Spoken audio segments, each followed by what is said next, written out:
Hi again. Welcome to our final instructional video about noun clauses. Be sure to take notes on your noun clause handout as you watch, and feel free to pause the video at any time. To review, noun clauses are subject-verb combinations that cannot stand alone as sentences. They serve noun functions in sentences, and they begin with interrogative pronouns, interrogative adverbs, and the expletive that. The 7 noun functions are subject, direct object, indirect object, object of the preposition, predicate nominative, appositive, and object complement. Did you catch the delayed subject in the last sentence of the noun clause exercises number 1? Sometimes a noun clause will act as a delayed subject or a delayed object in a sentence when the pronoun it is acting as a placeholder for the subject or direct object. Writers use these choices in their syntax for stylistic reasons. Let's look at some examples. In this first sentence, it was shocking that Julia was late. It appears to be the subject because it is placed right before the be verb was. However, the actual subject is the noun clause that Julia was late. The predicate adjective shocking comes before the subject, which emphasizes that description. To find the true subject when you see a placeholder it instead of a clear subject, ask yourself, what was shocking? That Julia was late was shocking. Likewise, in the second sentence, it seems clear that they need help. What seems clear? That they need help seems clear. Asking this question when you see that pronoun it will help you identify the true subject of the sentence. In the same way, noun clauses can sometimes act as delayed direct objects.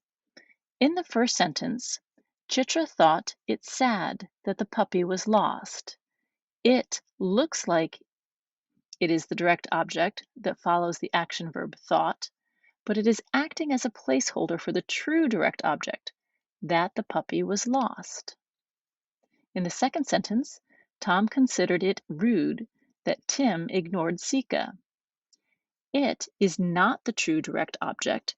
The noun clause that Tim ignored Sika is the direct object, and it is delayed because it appears later in the sentence. It was surprising that Rebecca had an incredible singing talent. Again, ask yourself, what was surprising? That Rebecca had an incredible singing talent was surprising. Our delayed subject is the noun clause. The soccer team thought it amazing that their boss sang so well in the karaoke bar. What did the team think was amazing? That their boss sang so well in the karaoke bar. Here we have our noun clause acting as a delayed direct object. Pause the video here and practice on these 2 sentences. Follow the order of instructions and we'll check your work when you're finished.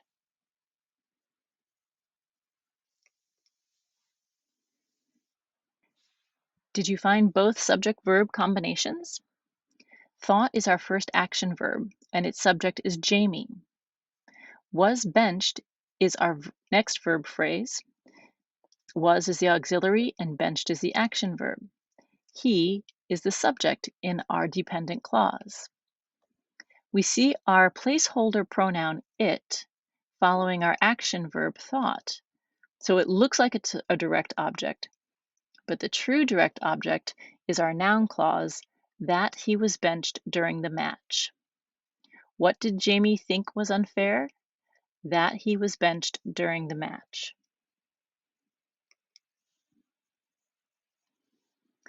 It was obvious to whoever watched the match that he demonstrated poor sportsmanship. Again, we start with the verbs. Was is our first verb, it is a be verb, and it looks like the pronoun it is the subject, but we know that it's a placeholder, so we will look for the true subject later in the sentence. Watched is an action verb, and our interrogative pronoun whoever is acting as the subject of that verb. Demonstrated is our final verb. It's an action verb, and the pronoun he is acting as its subject. We've underlined both the interrogative pronoun whoever and the expletive that. These signal the beginnings of our noun clauses. Our first noun clause, whoever watched the match, is acting as the object of the preposition to. Our second noun clause, that he demonstrated poor sportsmanship, is our delayed subject. What was obvious to whoever watched the match? That he demonstrated poor sportsmanship was obvious. Here is our delayed subject. Please note that the noun clause, which is acting as our delayed subject, is not included within the prepositional phrase because it is not a part of it. It is not modifying anything. It's the main subject of the independent clause for the verb was. As we begin to identify all the types of dependent clauses in a sentence, I'm going to refer to the various types of words that begin dependent clauses as signal words as a type of shorthand. These signal words include subordinating conjunctions, relative pronouns and relative adverbs, and interrogative pronouns, interrogative adverbs, and the expletive that. As you find these words to help you locate dependent clauses, ask yourself what function the clause is serving in order to identify the type of clause. In these two examples, if is the signal word that begins both of these dependent clauses, but the word if could be an interrogative adverb or a subordinating conjunction. So you need to figure out what the dependent clause is doing in the sentence to know what type of dependent clause it is. In the first sentence, Sam wondered if Patty waited. If Patty waited is a noun clause acting as the direct object following the action verb wondered. Sam wondered what? If Patty waited. In our second sentence, however, if Patty waited, the same words are acting as an adverb clause because it is modifying the adjective late and describing the condition under which she would be late. Punctuation. Punctuate noun clauses in the same manner as nouns within the sentence. For example, in the first sentence, the winner, the boy in the yellow jacket, climbed the tree. The noun boy is a non-restrictive appositive, and so it is set off with commas. In the second example, the winner, whoever climbed the tree, wore a yellow jacket. The noun clause, acting as an appositive, is punctuated in the exact same way because it too is non-restrictive, and so it is set off with commas. Remember to maintain the punctuation rules for adverb and adjective clauses. Adverb clauses that come before independent clauses are set off with a comma. Adverb clauses that interrupt independent clauses are set off with commas on each side. And adverb clauses that come at the end of independent clauses do not have any punctuation. Adjective clauses use commas around non-restrictive modifiers. Let's flash back to remind ourselves of these rules. Use commas to separate adverb clauses that come before or inside independent clauses they modify. After I read, comma, I will go to bed. I, comma, after I read, comma, will go to bed. I will go to bed after I read. For adjective clauses, use commas around non-restrictive modifiers and no commas around restrictive modifiers. Remember, non-restrictive means that the information is unnecessary to identify a specific noun from a larger set of possibilities. It's extra information only and not necessary for the meaning of the sentence. For example, the woman, who is my second cousin, was hired at NASA. The fact that she is my second cousin isn't material to the sentence, so it is non-restrictive. In the second sentence, the woman who has excellent computing skills was hired at NASA. The adjective clause, who has excellent computing skills, is necessary to identify which woman was hired at NASA, so it is not set off with commas. As sentences become more complex, you will notice more dependent clauses in sentences, which are sometimes within phrases or within other dependent clauses. In order to locate all of these dependent clauses, it is important to identify the signal words that begin them. In this sentence, the first dependent clause begins with the interrogative pronoun whoever. The entire noun clause, whoever understood that the threat was imminent, is acting as the object of the preposition of to.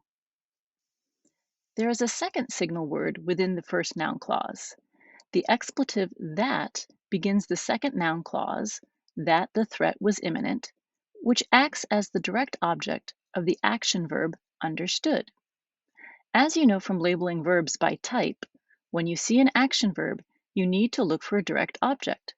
What was understood? That the threat was imminent. Here, the sentence again contains two signal words, the pronoun who and the word that. Looking at the first signal word and the clause that follows it, who thinks that a girl can't pitch, we can determine that the pronoun who is relative because the clause is acting as an adjective, modifying the pronoun anyone. In the second dependent clause, we can tell that the word that is an expletive because it doesn't serve a grammatical function in the clause. So we know that this dependent clause is a noun clause within our adjective clause. It follows the action verb thinks and acts as its direct object. Who thinks what? That a girl can't pitch. Both the adjective clause and the noun clause interrupt the independent clause, anyone should watch Monet Davis. In this last example sentence, the first signal word is the subordinating conjunction although that begins the adverb clause, although I didn't know if Renard would choose me. Notice that the adverb clause is set off with a comma because it comes before the independent clause, I hoped. After the independent clause, there is another signal word, that, which begins the noun clause, that he would decide soon, which acts as the direct object of the action verb hoped. Of course, you also notice the signal word if located in the middle of the adverb clause.